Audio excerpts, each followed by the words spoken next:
morning, it's Kelly here. Welcome to my YouTube channel where I speak about cancer, climate change, and some of the connections between them. This morning is really a bit of a reflection as I drive into work. This feels like it's always a good time for reflection when I'm in transit from one place to another, and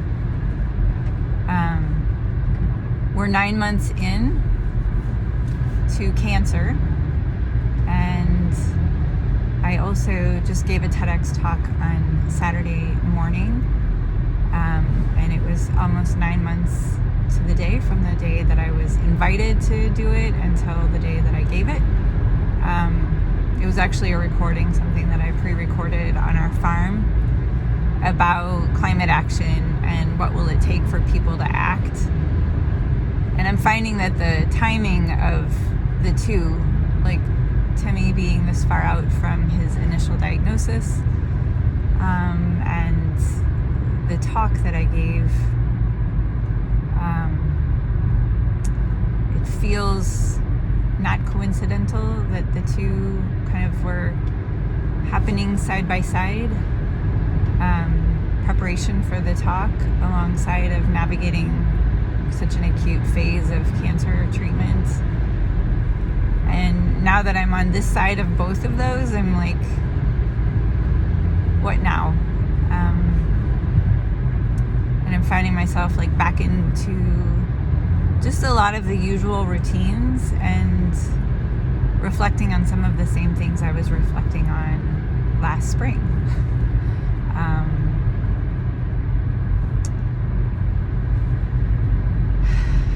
And feeling a need to really just take a deep breath and like be gentle with myself. I feel like in some ways I feel like these things that I was wanting to make traction on a year ago, I'm revisiting them, and you know, there's this tendency to judge myself for like not being further along. And then this morning, one of my daughters she had to fill out a form, and she was just reflecting on something, and she had to score different things. So one of the things she had to score was like her family and how she feels about her family. And it was this score from like, I feel really shitty to I feel great. She's like, I feel good. I don't feel great, but I feel good. And it just was this like moment of ouch.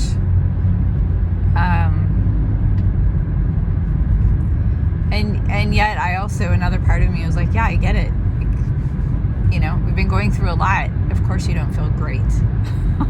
It's probably miraculous that you feel good considering what we've been through recently.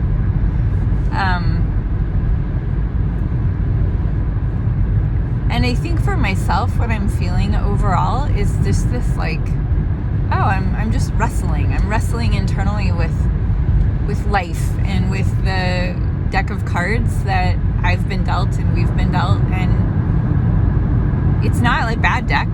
It's not a good deck. It's just like, it is the deck of cards that it is. And it's, you know, we have just as many like options and opportunities within this deck of cards as anybody does. And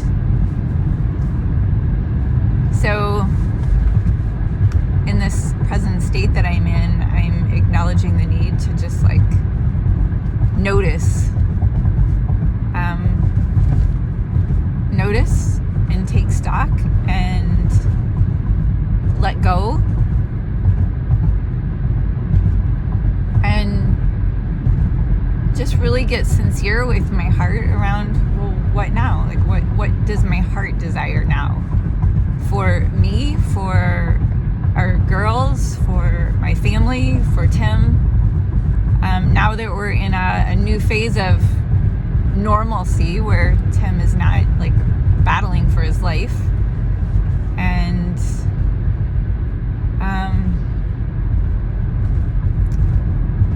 And I feel like to go back and pick up where we left off last spring doesn't feel right, because we have this new awareness that like life is so precious and it can slip through your fingers in a moment.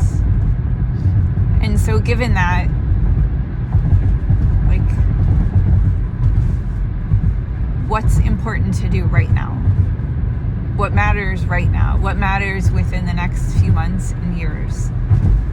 And I feel like this is a question that, on a much larger scale, that we're kind of asking ourselves as a whole, like as a species on this planet. Like, okay, we've done a lot of damage. We have the damage report. It's coming in from scientists everywhere. There's a lot of numbers that tell a really hard story. And yet we have this opportunity right now to ask ourselves, like, what now? What do we do now? Where do we go from where we are? What's the vision that we have for the world that we want to live in? And what are the steps that we need to take to begin to move in that direction? And we're kind of on that brink of, like, we could lose it. We could lose this window of opportunity. And in many parts of our world, it's painfully true. Like, it's so evident to the people that live there that it's undeniable.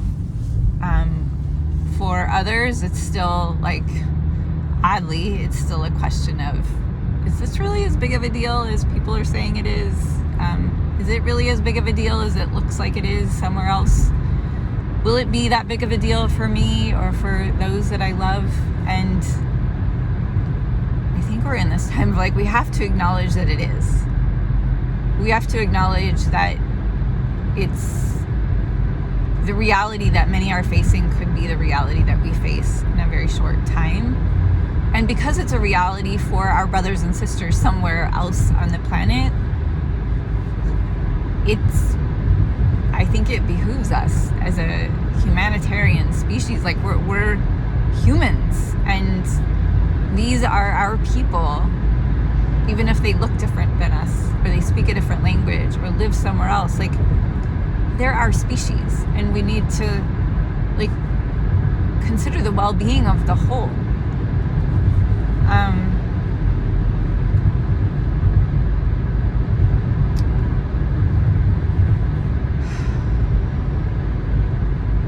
So I think in my heart of hearts, like, that's one of the things that I've asked myself is, like, well, what's my call to action within this greater work of climate change and climate action and even health and well-being. And I really feel called to, like, help people move into a space of wrestling with what's true, wrestling with what's real, and wrestling with what that means for us and for those that we love now or somewhere down the line. And I think complacency is, like, the worst thing that we could do. Complacency, idleness, just, like, numbing out, inaction. I think action from a place of frenzied fearfulness is not good either. But sometimes that's just where we've got to start, It's like when you see your kid running across the road and you're like, shit, there's a car coming. You run fast, and fear and adrenaline are just, like, catapulting you across the street to grab your kid. And our planet's kind of in that state right now where we do need to generate movement and action in whatever way we can. And then we have to figure out, like, how do we sustain that movement?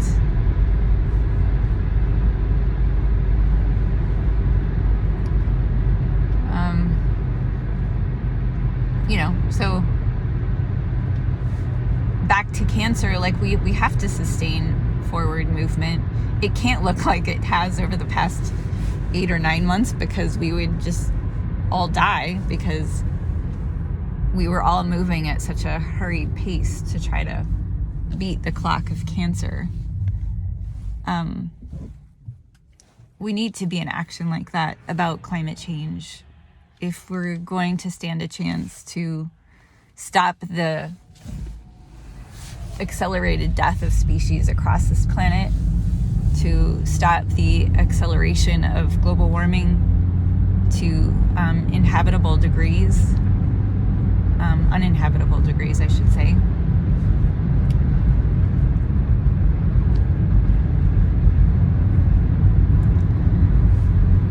So these are just things that I'm chewing on this morning as I have more bandwidth to like revisit things that were hugely important to me last spring, before I knew Cancer was going to be knocking on our door.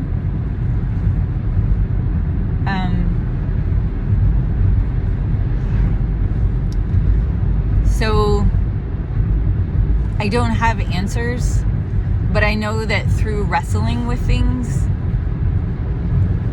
answers start to come. Space starts to open up to see things I didn't see before.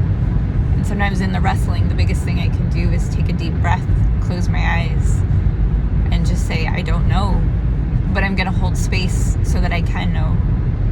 And I ask that whatever I need to know comes forth from within me or is brought to me from outside of myself, and I'll know it when it arrives.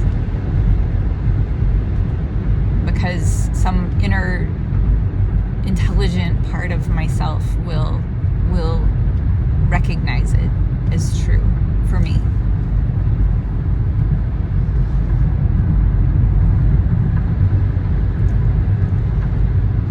Okay, I've dumped my heart on this Tuesday morning that's filled with sunshine.